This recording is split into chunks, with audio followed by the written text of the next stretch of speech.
Na realidade, a palavra que nós vemos como uma Bereshit, na realidade são duas, né?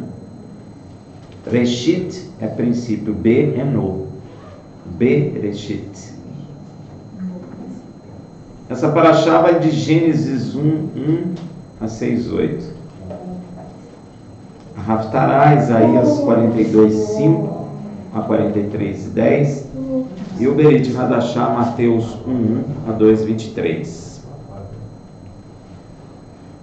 É sempre bom reiniciar, né? Porque a palavra de Deus, ela tem uma profundidade muito grande e às vezes nós passamos os olhos e não conseguimos alcançar a profundidade. Mas quanto mais o Senhor abre o entendimento, mais nós somos curados, mais nós somos sarados.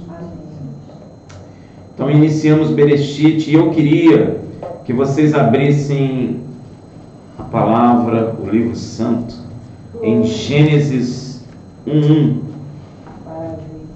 que diz assim: no princípio criou Deus os céus e a terra.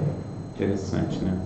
Bereshit bara Elohim et hashamayim ve'etz haaretz. Muito bonito. Parece uma coisa simples, mas não é simples, não é? Porque a ciência hoje gasta milhões e milhões de dólares para descobrir algo sobre isso. Mas uma coisa interessante aqui, gente, e as pessoas às vezes não param para pensar, que as pessoas vão vivendo e acham que isso não tem importância, mas tem uma importância muito grande. Porque Deus começa a criar, ou o momento que Deus começa a relatar a sua criação, né? Ele já está criando o céu e a terra. Mas existe o antes, não é? A ciência criou o seu Bereshit, né? Que é uma bola lá muito densa, tudo contido naquela bola primordial, né? Naquela esfera primordial, e com uma pressão muito grande, de repente explodiu, é o Big Bang, né? Só que você para pensar assim, mas de onde veio essa bola? Não é? É uma coisa que... E a ciência afirma isso como se fosse uma verdade, isso é uma teoria, né? E que tem muito furo, na verdade. Tem vários furos. Primeiro furo: se você observar o universo, se você for ver uma explosão, ela não cria ordem, ela cria caos. É o primeiro problema. Apesar deles não falarem, mas isso é um grande problema, porque você encontra no universo leis, tudo organizado. Como que uma explosão pode gerar coisa organizada, né? Explosão gera caos. Segunda questão é que toda explosão ela tem uma força muito grande, não é? E ela, tudo que está nela ou partiu do centro dela vai ter uma expansão, não vai? Mas com o tempo a força acaba e aquilo para. Toda explosão é assim, não é? Quem já viu explosão aí grande sabe que é assim. Agora, o universo, eles perceberam que o universo estava em expansão e aumentando a velocidade. Então, que explosão é essa? Não é? Tem muito furo. Mas não é disso que eu quero falar, não. Eu falei disso, mas não é disso que eu quero falar. Eu queria que vocês viram aí em Gênesis, né? No princípio criou Deus o céu e a terra. Bereshit bara Elohim, né? De hashamayim ve'etz haaretz. Vai lá em João 1:1, que diz o quê? No princípio era o verbo e o verbo estava com Deus. Todas as duas têm Bereshit. E o interessante disso, gente, é que o Bereshit de João é mais antigo do que o Bereshit de Gênesis. Apesar do Bereshit de Gênesis ter sido revelado primeiro que o Bereshit de João. Mas o Bereshit de João é mais antigo que o Bereshit de Gênesis. Amém? Está todo mundo tranquilo nisso, né? Não entortei ninguém não, né? Glória a Deus. Mas tem um outro texto interessante. Apocalipse 3,14, que diz assim: ao anjo da igreja em Laodiceia escreve: isso diz o Amém, a testemunha fiel e verdadeira, o princípio da criação de Deus. Bereshit. Tá vendo aí, ó? Vamos traduzir isso aí, ó. Isso diz o Amém. Quem está dizendo no Apocalipse? Yeshua. O que ele está dizendo dele mesmo? Isso diz o Amém. Você sabe o que ele está dizendo? Hein? Amém é El Melech Neman. Ele está dizendo assim: assim diz o Elohim Melech Neman. Ele está dizendo o quê? Assim diz aquele que é o Elohim, que é rei e é fiel. É isso que ele está dizendo. Amém. Quando ele fala assim, diz o Amém. É porque quando veio para o português, não é? A palavra Amém virou uma palavra, não é uma palavra, é um acróstimo, né, que chama. Virou um termo de concordância. Mas a Bíblia nunca quis dizer que Amém é concordância, viu, gente? Tá bom? Eu sei que é difícil, que a gente já está acostumado em falar Amém, beleza, tá tudo bem. Mas não significa isso na Bíblia. Quando tem a palavra Amém, é o acróstimo dessa frase. El Melech Neman. El é de Elohim. Elohim não é a tradução, não é Deus, e traduziram para Deus. Elohim é um termo difícil de ter uma tradução no português. Mas seria mais ou menos alguém que é superior, porque Yeshua é superior a nós, não é? Então ele é Elohim. Mas ele não é Elohim com relação ao Pai, porque o Pai é o cabeça dele. Deu para entender? Amém? Então isso é simples de entender. Então quando está dizendo lá, ao anjo da igreja em Laodiceia escreve: isso diz o Elohim que é rei e é fiel. A testemunha fiel e verdadeira, aí diz Bereshit, da criação de Deus. Bereshit é o que? No princípio. Só que aqui está Bereshit, está Reshit, está Hareshit, ou seja, o princípio. Ou seja, o que a Bíblia está dizendo é que Yeshua é o princípio da criação de todas as coisas. Ele é o princípio do Bereshit de João. Ele é o princípio do Bereshit de Gênesis. Deu para entender? Ou seja, Deus começou a criar todas as coisas por causa dele, e nele, e para ele. Amém? Então, mas não era disso que eu ia falar não, só falei de Bereshit, porque nós estamos em Bereshit, para chamar a atenção de vocês a respeito dessas coisas, porque elas são importantes, a gente precisa compreender, precisa prestar atenção, não é? Hoje nós vamos comentar sobre a Haftarah, a porção do profeta Yeshayahu. Quem que é esse profeta? Yeshayahu, Isaías. Ele é um dos principais profetas da Escritura Sagrada. Digo eu não digo foi, eu digo pois muitas de suas profecias ainda nem se cumpriram. Viu, meu irmão? Então, quando a pessoa cancela todas essas coisas, ela perde muita coisa, porque na realidade existem profecias de Isaías que ainda estão guardadas para o futuro. Amém? Então, ele é um profeta muito importante, inclusive no nosso tempo. Amém? Interessante. Isaías era casado. Eu não sei se vocês já viram lá em Isaías, chama-se a mulher dele de profetisa. Não fala o nome dela, chama de profetisa. Provavelmente ela era uma profetisa de Deus. E ele teve 2 filhos, Maer Jalal Hasbaz e Sear Jazub. Nomes lindos.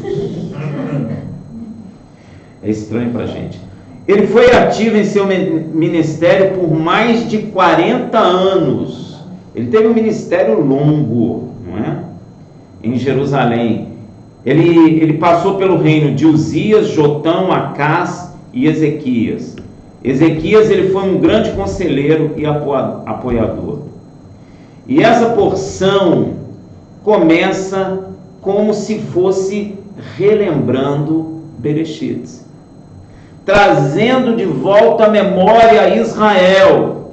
Ele começa lá em Isaías 42:5 dizendo assim: assim diz Deus, o Senhor, que criou os céus e os desenrolou e estendeu a terra e o que dela procede, que dá respiração ao povo que nela está e o espírito aos que andam nela.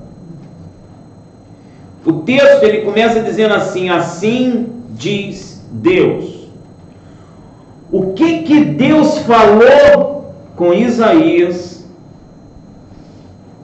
que é tão sério, que para confirmar o cumprimento do que foi dito por Deus, ele próprio traz à memória dos homens que o que ele prometeu se cumprirá, porque simplesmente foi ele que criou os céus e os desenrolou e estendeu a terra e o que dela procede, que dá respiração ao povo que nela está e o espírito aos que andam nela.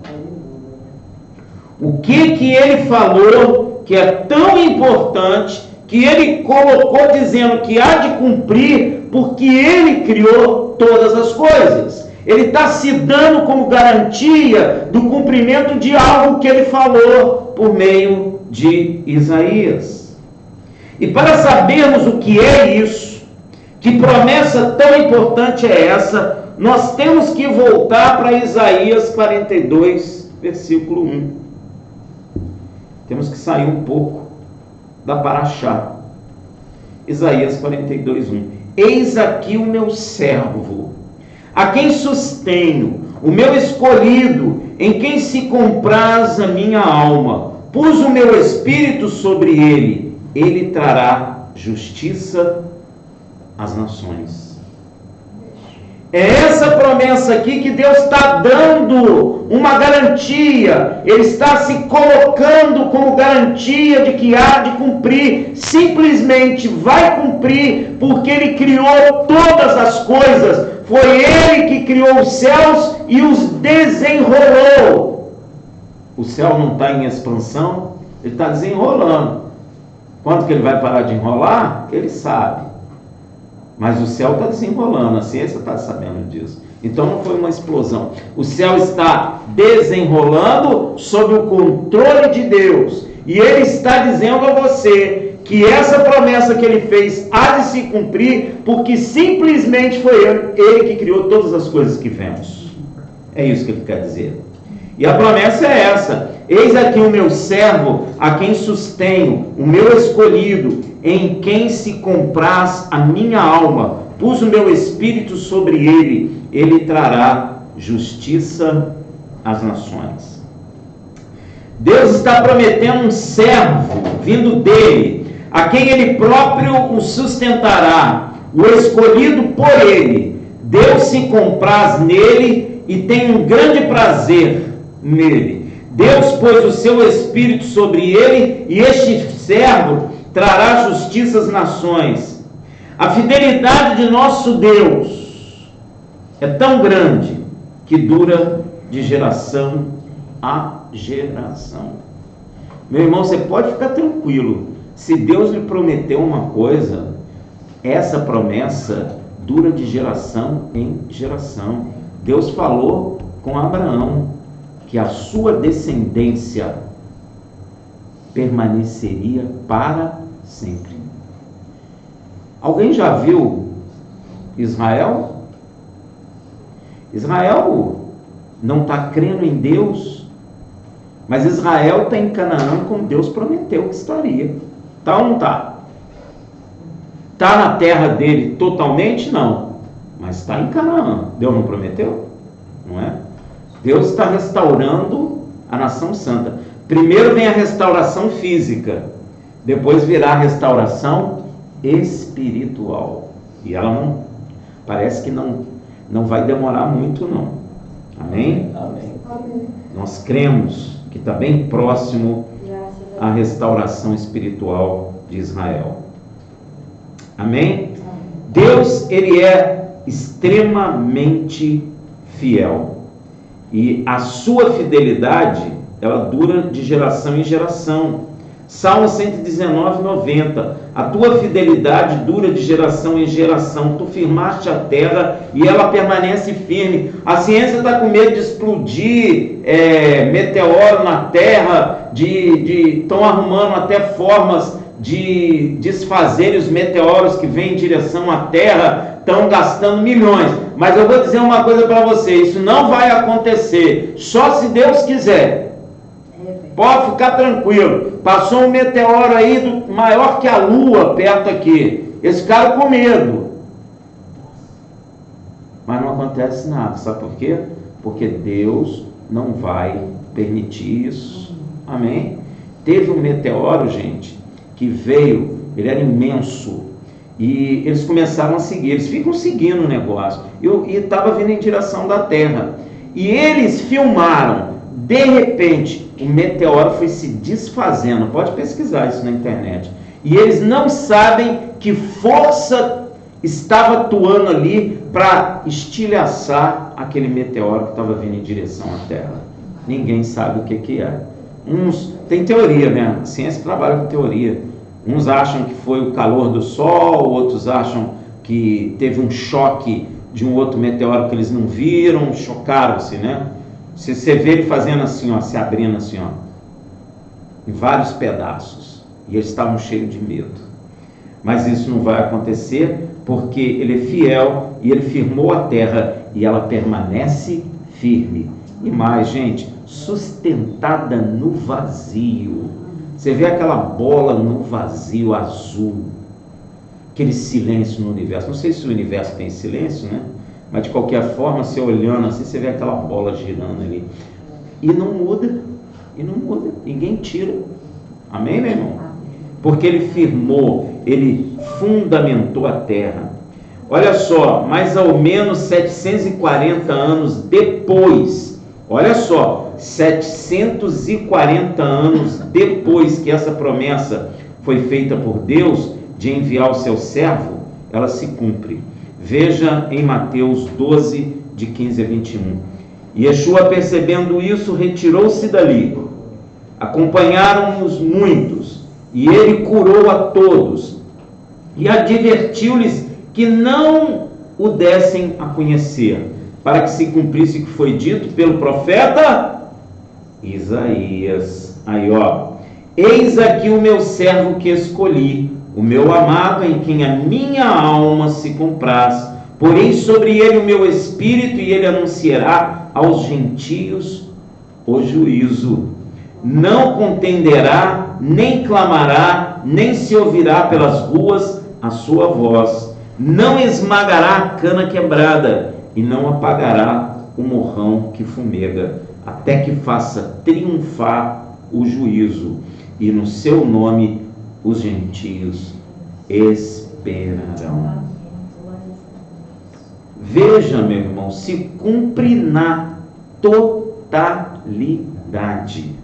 Não é meio, não. Tem que se cumprir na totalidade, porque Deus é fiel. E a sua fidelidade dura de geração a geração. Não cumpre pela metade, cumpre como um todo.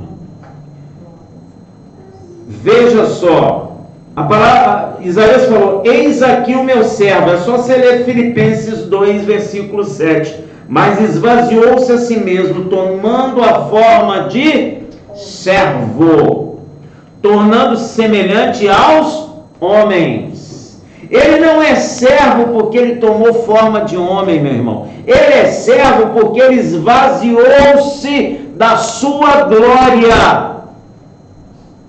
E aí tomou forma de homem. Deu para entender? Se cumprindo o que foi prometido. que eis aqui o meu servo. É o próprio Deus que sustenta o servo enviado por ele. Porque na profecia está dizendo, a quem sustento. Veja em João 4, 31 a 34. Entre mentes, os seus discípulos lhe rogavam, dizendo, Rabi, come. Ele, porém, respondeu, uma comida tenho para comer que vós não conheceis. Então os discípulos diziam uns aos outros, acaso alguém lhe trouxe de comer? Disse-lhes Yeshua, a minha comida é fazer a vontade daquele que me enviou e completar a sua obra. Veja também João 6,57. Assim como o Pai que vive me enviou e eu vivo pelo Pai, assim quem de mim se alimenta também viverá por mim. É Deus que sustém ele, então ele veio pelo Pai, ele vive pelo Pai, e se ele nos enviou, é ele que nos sustenta, porque também nós temos que viver dele. Ele é escolhido pelo próprio Deus, ou seja, Deus era nele e com ele, e por isso é o meu escolhido. Na profecia Deus fala isso. Ele é meu escolhido. Veja em Atos 2:22. Varões israelitas, escutai essas palavras. A Yeshua, o Nazareno, varão aprovado por Deus entre vós, com milagres, prodígios e sinais que Deus por ele fez no meio de vós, como vós mesmos bem sabeis. Como o próprio fariseu Nicodemos parece que se converteu, ele era um fariseu, ele declarou lá em João 3, de 1 a 2, ora, havia entre os fariseus um homem chamado Nicodemos, um dos principais dos judeus. Este foi ter com Yeshua de noite e disse-lhe, Rabi, sabemos que é mestre vindo de Deus, pois ninguém pode fazer estes sinais que tu fazes se Deus não estiver com ele. Veja João 14, de 10 a 11. Não crês tu que eu estou no Pai e que o Pai está em mim? As palavras que eu vos digo, não as digo por mim mesmo, mas o Pai que permanece em mim é quem faz as suas obras. Crede-me que eu estou no Pai e que o Pai está em mim? Crede ao menos por causa das mesmas obras. E Deus tem prazer nele. Olha o que está dito na profecia, em quem se compraz a minha alma. Deus tem alma. Deus está falando isso na profecia, que o servo dele é nele que ele se compraz a sua alma. Este prazer de Deus nele foi revelado em vários momentos da vida de Yeshua na terra. Veja Marcos 1, de 9 a 11. E aconteceu naqueles dias que veio Yeshua de Nazaré, da Galiléia, e foi batizado por João no Jordão.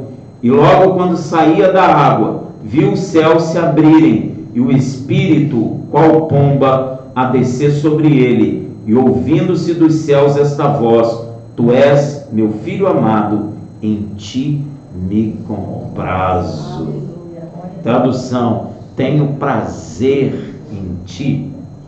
Mateus confirma esta bela declaração de amor do Pai pelo seu servo enviado. Veja em Mateus 3,17. E eis que uma voz dos céus dizia, este é meu Filho amado, em quem me comprazo. Olha aí, várias vezes, na transfiguração de Yeshua no monte, Deus se faz presente numa nuvem, como no passado, e proclama em Mateus 17,5. Estando ele ainda a falar, eis que uma nuvem luminosa os cobriu, e dela saiu uma voz que dizia, este é o meu Filho amado, em quem me comprazo, a ele ouvi. Deus tem prazer no seu servo. Meu irmão, nessa transfiguração aqui, a glória de Deus se manifesta como se manifestou no deserto. E provavelmente Pedro, quando falou em fazer cabanas ali, ele estava relembrando o quê? Tabernáculos, meu irmão. É bem provável. O próprio Deus deu seu Espírito a ele, porque está escrito na profecia: pus o meu Espírito sobre ele. Quando ele foi batizado nas águas, o céu se abriu, o Espírito de Deus desceu sobre ele. Lucas 3, 21 a 22. Quando todo o povo fora batizado, tendo sido Yeshua também batizado, estando ele a orar, o céu se abriu e o Espírito de Deus desceu sobre ele em forma corpórea, como uma pomba, e ouviu-se do céu a voz: tu és o meu filho amado, em ti me comprazo. E o interessante é que o Pai não lhe deu o Espírito por medida, e sim o dá na sua totalidade. Veja em João 3,34: pois aquele que Deus enviou fala as palavras de Deus, porque Deus não dá o Espírito por medida. Se não dá por medida, dá na sua totalidade. E na profecia, Deus continua dizendo em Isaías 42:6: eu, o Senhor, te chamei em justiça, tomei-te pela mão e te guardei, e te dei por pacto ao povo e para a luz das nações. O interessante nessa profecia é que Deus diz: tomei-te pela mão e te guardei. O tomei-te pela mão fala fala que foi o próprio Pai que o levou para o sacrifício na cruz por amor a nós. Da mesma maneira que o pai Abraão o fez com Isaque no monte. Da mesma maneira. E Pedro, logo depois do batismo com o Espírito de Deus, ministra isso em Jerusalém aos judeus. Veja em Atos 2, versículo 23. A este que foi entregue pelo determinado conselho e presciência de Deus, vós matastes, crucificando-o pelas mãos de iníquos. E o fato de Deus falar: e te guardei, significa que o Pai o tomou para si, para o céu, logo quando ele foi ressuscitado. Pedro fala sobre isso ao sacerdote no templo. E não é à toa que ele fala no templo isso. Ouve o que ele fala, Atos 3:21. Ao qual convém que o céu o receba até o tempo da restauração. Ele quer dizer, importa que ele fique no céu até o tempo da restauração de todas as coisas, das quais Deus falou pela boca dos seus santos profetas desde o princípio. Yeshua está guardado no céu à destra do Pai até o tempo da restauração de todas as coisas.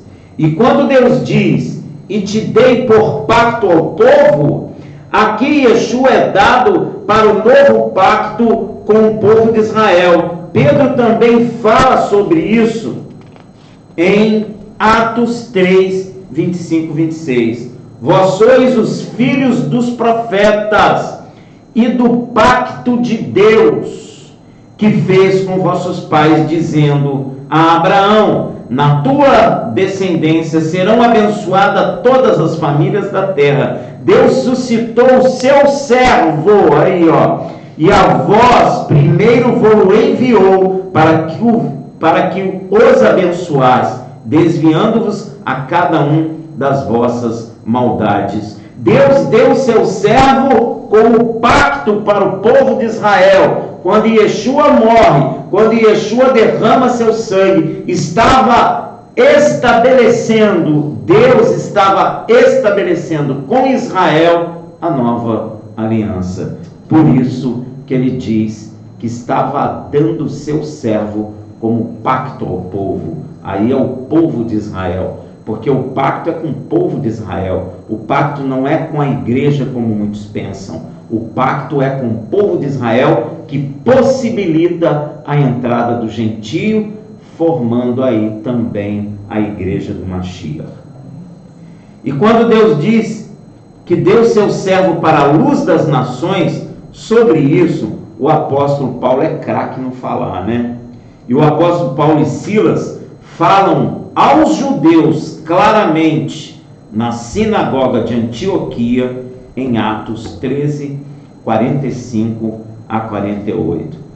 Mas os judeus, vendo as multidões, encheram-se de inveja e, blasfemando, contradiziam o que Paulo falava. Então Paulo e Barnabé, não é Silas, eu errei, Barnabé, falando ousadamente, disseram: era mister que a vós se pregasse em primeiro lugar a palavra de Deus, mas visto que a rejeitais e não vos julgais digno da vida eterna, eis que nos viramos para os gentios, porque assim nos ordenou o Senhor: eu te pus para a luz dos gentios, a fim de que sejas para salvação até os confins da terra. Os gentios, ouvindo isso, alegravam-se e glorificavam a palavra do Senhor, e creram todos quanto haviam sido destinados para a vida eterna.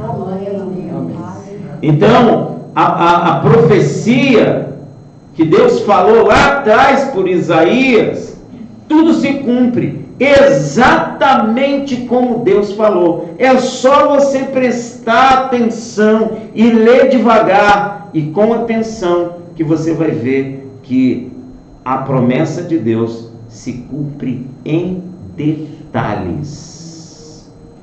Em detalhes. Veja em Hebreus 7,17: assim que, querendo Deus mostrar mais abundantemente aos herdeiros da promessa a imutabilidade do seu conselho, se interpôs com juramento. Quando ele promete, ele se coloca como garantia, como ele falou lá: eu vou cumprir porque sou eu que criei todas as coisas, sou eu que criei os céus e o desenrolei, sou eu que disse haja luz. É por isso que quando eu falo, eu me interponho em juramento, porque eu tenho poder para cumprir. Então, meu irmão, eu quero fazer uma lembrança a vocês. O que Deus disse a Moisés, pois se Deus cumpre à risca o que ele prometeu, então isso que vamos reler se torna extremamente sério, porque ele vai cumprir. Atos 3, de 22 a 23. Pois Moisés disse: suscitar-vos-á o Senhor vosso Deus dentre vossos irmãos um profeta semelhante a mim. A ele ouvireis em tudo quanto vos disser, e acontecerá que toda alma que não ouvir a esse profeta será exterminada dentre o povo. Se nós não ouvirmos o servo de Deus, Yeshua, se nós não o aceitarmos, se nós o rejeitarmos, assim como Deus cumpriu toda a sua promessa à risca, ele também cumprirá essa palavra. Todo aquele que não aceitar, não ouvir o seu servo, será exterminado, cortado do seu povo. Isso é muito sério, porque como o Messias veio, assim também ele cumprirá essa palavra. Amém? Shabbat Shalom.